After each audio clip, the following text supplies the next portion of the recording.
सभी मेरे जानकारों को और इस चैनल को देखने वालों को जय निकलम महादेव की, क्योंकि सदगुरु ही भगवान भोलेनाथ होते हैं और कहते हैं ना, गुरु ही शिव है, शिव ही गुरु है। तो आज की बात मैं यहाँ से प्रारंभ करना चाहता हूँ। जब सदगुरुदेव ने हमें बताया कि सदगुरु परम तत्वों के उपदेशक गुरु होते हैं, वह तत्व के बारे में हमें बहुत कुछ समझाते हैं। कोई कहा गया है, जब तक तत्व को नहीं जान पाओगे तब तक कुछ भी नहीं जान पाओगे। पुराण काल से ही भारतीय परंपराओं में ज्ञान प्रदान करने वाले व्यक्ति के लिए आचार्य, उपाध्याय एवं गुरु शब्दों का प्रयोग होता रहा है। इन शब्दों में गुरु शब्द ही एकमात्र ऐसा दिव्य एवं पवित्र शब्द है जो सर्वत्र व्याप्त है। प्राचीन धर्मशास्त्रों में विवेचना करने पर जीवन में श्रेष्ठतम प्राप्ति कार्यों के द्वारा होती है, अर्थात मानव जीवन के प्रत्येक क्षेत्र में गुरु की आवश्यकता पड़ती ही है। गुरु के इतने अधिक महत्व को देखकर ये कहना अतिशयोक्ति नहीं है। गुरु ब्रह्मा, गुरु विष्णु, गुरुदेव महेश्वराय, गुरु साक्षात परब्रह्म तस्मै श्री गुरुवै नमः। शास्त्रों का अध्ययन किया जाए तो ये स्पष्ट होता ही है कि बड़े से बड़े राजा या महाराजा भी बिना अपने गुरु के आज्ञा के एक भी महत्वपूर्ण कार्य संपन्न नहीं करते थे। अपने गुरु के एक इशारे पर वे अपने आप को, अपने राज्य को भी गुरु दक्षिणा के रूप में देने में हिचकते नहीं थे। आज थोड़ा उल्टा हो गया है। आज का समय ऐसा आ गया है कि गुरु जब दीक्षा देता है कोई भी किसी प्रकार को शिष्य को, तो शिष्य उससे कई प्रकार के बहाने लगाता है। दीक्षा सभी को चाहिए, लेकिन बहाने लगाता है। गुरुदेव अभी पेमेंट नहीं है, गुरुदेव अभी ये समस्या है, परिवार बड़ा है। खैर, अपनी अपनी जिंदगी है, अच्छी बात है। लेकिन मैं जहाँ तक अनुभव करता हूँ, सीधी बात बताता हूँ आपको कि कभी भी गुरु का ऋण अपने ऊपर नहीं चढ़ाना चाहिए।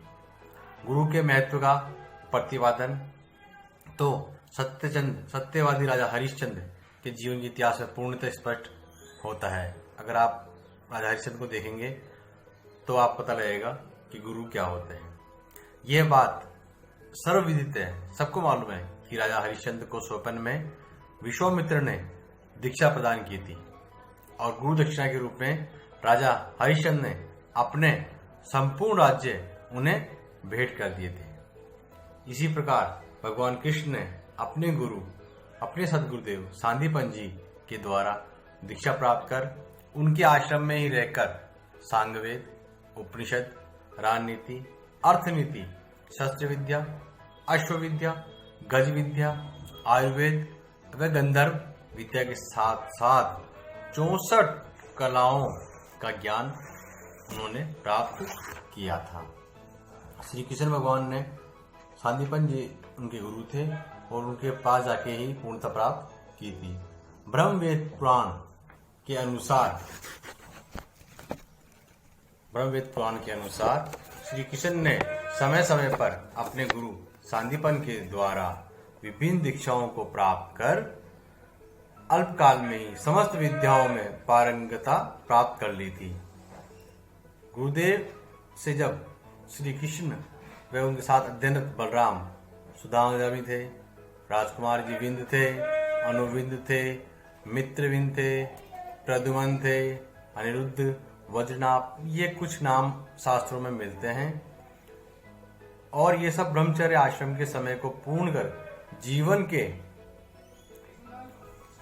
द्वितीय धर्म, गृहस्थ धर्म आश्रम में प्रवेश करने के लिए प्रस्थान कर रहे थे। तब गुरु शिष्य परंपरा के अनुसार श्री कृष्ण अपने गुरु सांदीपन जी के पास जाकर उनसे गुरु दक्षिणा मांगने के लिए प्रार्थना करते हैं। वो सदगुरुदेव भगवान की जय। शिष्य उस समय इस बात पे प्यार होता है कि गुरु अपनी इच्छित वस्तु को हमसे मांगे, और शिष्य प्रत्येक प्रकार से प्रयास कर गुरु की इच्छा को किसी वस्तु के लिए मना नहीं करना चाहिए। और जब भगवान श्री कृष्ण ने अपना प्रस्ताव गुरु सांदीपन जी के समक्ष रखा, तब वहां पर उनकी पत्नी, जिसे गुरु मां बोलते थे, वह भी उपस्थित थी। गुरु सांदीपन जी ने तो किसी वस्तु की इच्छा व्यक्त नहीं की थी, किंतु गुरु मां ने, गुरु पत्नी ने दक्षिणा के रूप में अपने मृत पुत्र, उसका नाम था प्रभास तीर्थ, बहुत अच्छा नाम था और बहुत ही उच्च कोटि का नाम था, को वापस लाने की इच्छा व्यक्त कर दी। गुरु पत्नी का स्थान भी शिष्य के हृदय में गुरु के समान ही होना चाहिए, कभी भी भेद नहीं करना चाहिए। अतः श्री कृष्ण बलराम ने अपनी गुरु माता से इच्छा को पूर्ण करने के लिए, गुरुपुत्र को वापस लाने के लिए वचन दे दिया। कहते हैं कालांतर में भगवान श्री कृष्ण ने गुरुपुत्र को लाकर गुरु माता को भेंट दिया और अपने गुरु के चरणों में दक्षिणा समर्पित कर दंडवत प्रणाम किया। सपत्नीक गुरु सांदीपन ने मुक्त कंठे श्री कृष्ण को समस्त विद्याओं में पूर्णता और जीवन की सर्वोच्चता प्राप्त करने का आशीर्वाद दे डाला। इस प्रकार सद्गुरुदेव अपने शिष्यों पर बहुत ही कृपा करते हैं। इस प्रकार श्री कृष्ण भगवान की शिक्षा वृत्तांत को देखकर हमें ज्ञात होता है कि गुरु और गुरु प्रदत्त दीक्षाओं का जीवन में क्या महत्व है, उनकी क्या उपयोगिता है। साथ ही साथ यह भी स्पष्ट होता है कि यदि शिष्य पर प्रसन्न हो जाए तो शिष्य के लिए कुछ भी अप्राप्य नहीं होता। यहाँ तक कि संपूर्ण विश्व में ऐसे अद्वितीय शिष्य को भगवान मानकर पूजने अपने आप लगता है, क्योंकि उस समय शिष्य भी पूजने लग जाता है। ये सब सद्गुरुदेव की कृपा होने पर ही प्राप्त होती है सब चीजें, तथा योगीश्वर और जगत गुरु जैसी उपाधियों से विभूषित कर देता है। इसी प्रकार भगवान राम के जीवन चरित्र को देखें तो उनको भी अपने जीवन में जितनी सफलता मिली, उनके पीछे केवल सद्गुरुदेव का ही हाथ रहा है। किशोर अवस्था में ही भगवान राम एवं लक्ष्मण विश्वामित्र महाराज दशरथ से मांगकर ले गए थे। विश्वामित्र के आश्रम में रहकर राम, लक्ष्मण और विभिन्न शास्त्रों का अध्ययन किया और निरंतर गुरु की सेवा कर लगे रहे। उनकी प्रत्येक सुविधा का उन्होंने ध्यान रखता और शिष्य का यही कर्तव्य होता है, मैं यहाँ तक समझता हूँ, कि वे गुरु के द्वारा दीक्षा प्राप्त करे, ज्ञान प्राप्त करे, उनकी सेवा से निरंतर लगा ही रहे। शिष्य के इस कर्तव्य को ध्यान में रखकर ही भगवान राम और लक्ष्मण अपने गुरु विश्वामित्र जिसे ज्ञान प्राप्त करने के लिए साथ साथ उनकी सेवा और सुरक्षा का पूर्ण ध्यान रखते थे। विश्वामित्र उन्हें विभिन्न दीक्षाएं देकर, सद्गुरुदेव भगवान की जय, विभिन्न कलाओं में पारंगत कर दिया भगवान राम को, लक्ष्मण को। ये दोनों भाई एकाग्रचित्त होकर विद्या अर्चन करते थे और जब विश्वामित्र स्वयं साधना अथवा लोकथात यज्ञ आदि कार्य करते थे, तब वे दोनों यज्ञ की सुरक्षा के लिए संपूर्ण आश्रम और आश्रम वासियों की सुरक्षा का भी पूरा ध्यान रखते थे।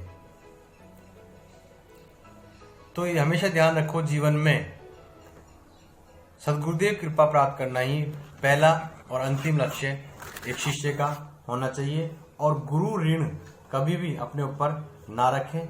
मैं आपसे बार बार यही कहूंगा और मैंने आपको ये भी बताया था कि मैं आँख का जो फल होता है आंकड़े का, उसके बारे में कुछ बताऊंगा।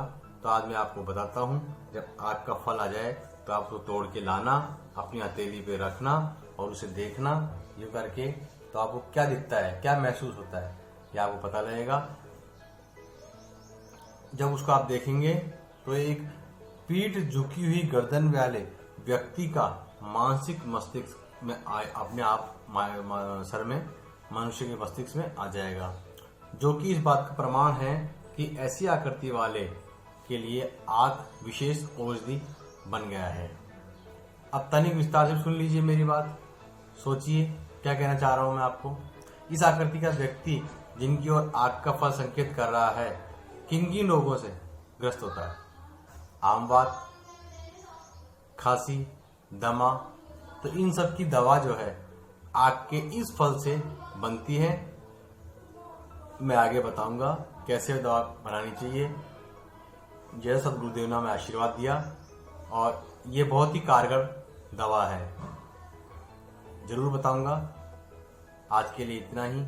जय श्री निकलम महादेव।